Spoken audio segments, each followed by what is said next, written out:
Hey everybody, it's me, Angel Benton, and it has been a very long day. I am back home in Las Vegas, as you can see by my background.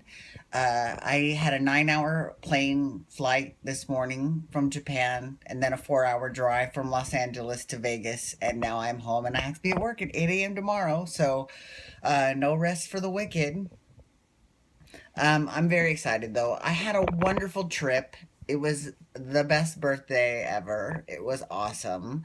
Um, it was really cool to reconnect with all things Japanese. It was awesome. And I just and you know what's funny is that I was like, maybe I should do a show where I, because I used to be on Japanese television, and I was wondering maybe I should just do a YouTube show where I talk in Japanese about, but here's the problem with that, is that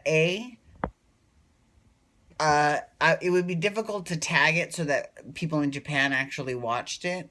B, they don't get all of our shows, and they certainly don't get our soap operas. So even though they have their own soap operas called doramas, they don't have, but their soap operas are kind of like telenovelas in the respect that they have a beginning and an end, and then they're done, right? And I could go on and on about some Japanese dramas, but all the ones that we get here in the United States are actually way far behind than they are in Japan. So, like, for example, one of my favorite dramas of all time, starring my love, Hideaki Takizawa, which, if you are a fan of the movie Britney Baby One More Time, you know that I talked about him. That was not made up for the movie, that was in real life. In fact, fun fact, when I made that film, there was a whole there was a script, okay, and there were a lot of moments when we had to stick to the script, but there was also a lot of input into, especially from me, because hello, it was my life story, about the character and things like that. So I definitely added in the Japanese. And everyone always assumes, that the only time you see him is when I pull the pictures out of my bra. But there is a shot in the very beginning of the film when I'm putting on makeup. This is like literally like the first like 10 seconds of the movie. But the makeup is sitting on a picture of him too. But anyways, he was in this drama with this chick named Matsushima Nanako, and they were in this drama called Majo no Joken, which literally translates to a witch's condition, but we changed it to and when they translated it into English, they called it Forbidden Love, because she was a teacher and he was her student, and they ended up having a romance. It was a little Mary Kay Letourneau esque though, a little bit. But in Japan, it was a beautiful story though, and it was really well done. But okay, but anyway, so I just don't think anyone would watch it. So I'm not going to really do that because I don't know any current Japanese shows, and all the American shows that I am able to see, they're not really on in Japan. So I feel like it would kind of, the whole, doing a show in Japanese kind of wouldn't make a lot of sense, unfortunately. So I think I'm going to have to shelve that idea for now. But I definitely want to be doing something with Japan, because right now, I live in Las Vegas and there's like no Japanese community here, but I think they are. I just need to find them. So I will, because once I got immersed in the culture, I was surprised at how much the Japanese language came back to me, because, I was really I was kind of nervous because it's been years. I mean, when I came home from Japan, I studied Japanese for 6 years, so I was pretty damn near fluent. Now, I couldn't read a newspaper yet because that uses a lot of kanji that I don't really understand, but I could read a magazine, especially a real simplistic magazine like Myojo, which is not, I found out, is gone. Again, another casualty of time, unfortunately, but it's really cool. And brought back some booze. I brought back some strong chew high. This one is lime. And what else did I get? I also brought back some yuzu, which yuzu is like a citrus fruit, kind of like an orange or a lemon or a neroli or a bergamot, those types of things. This is their Japanese have a version called yuzu, and they have their yuzu liqueur.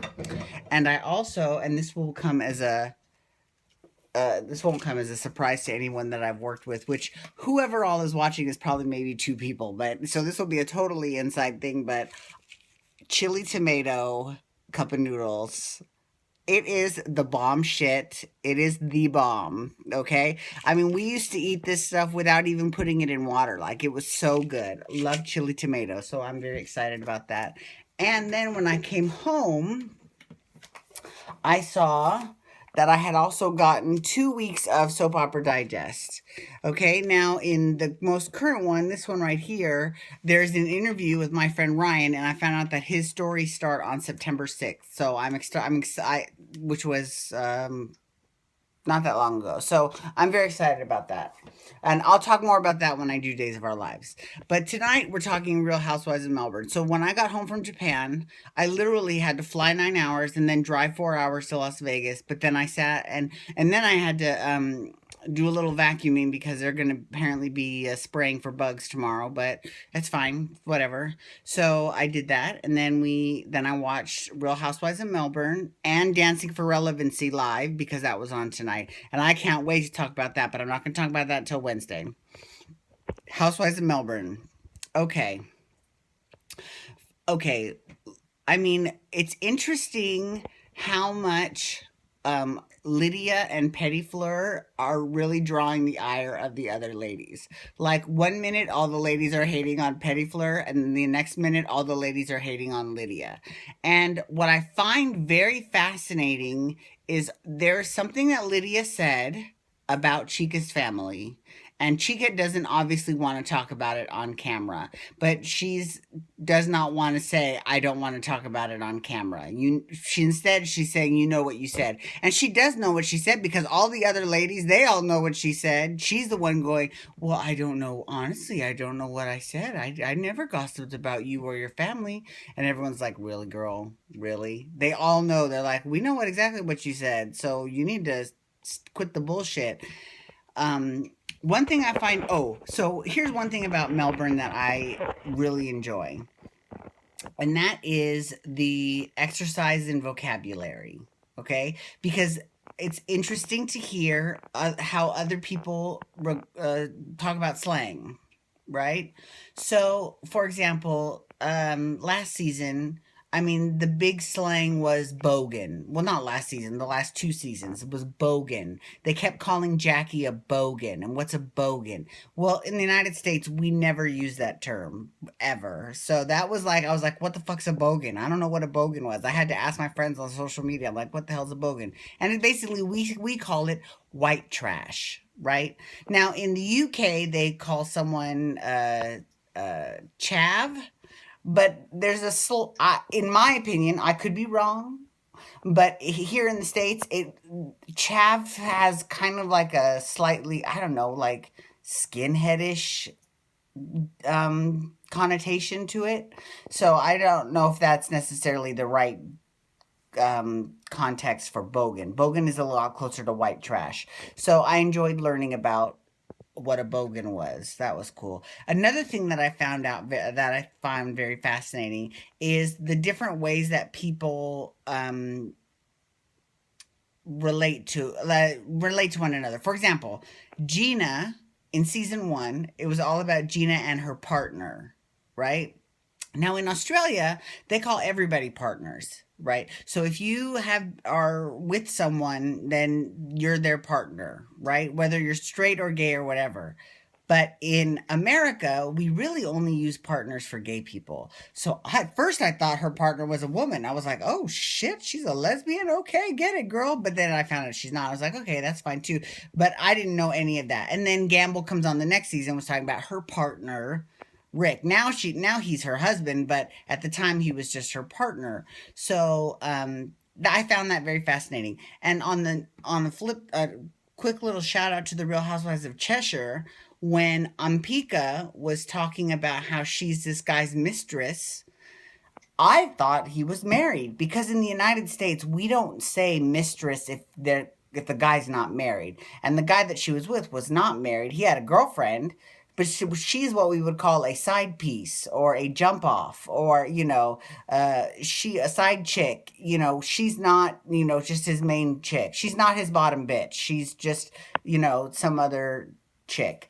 And, we wouldn't call that a mistress here in the United States. In England, apparently they would, but not here in the U.S. So I wouldn't think that that would happen.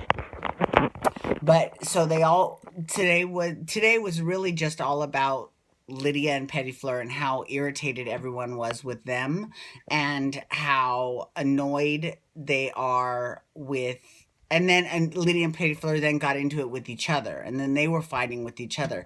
So I found it very fascinating. I also find it fascinating how um out of everyone on the show, the two people that are accused of changing since the show started are Gina and Jackie.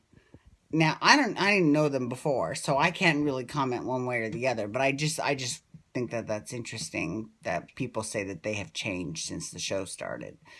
Because I mean, when you're on a show like that, it does change you.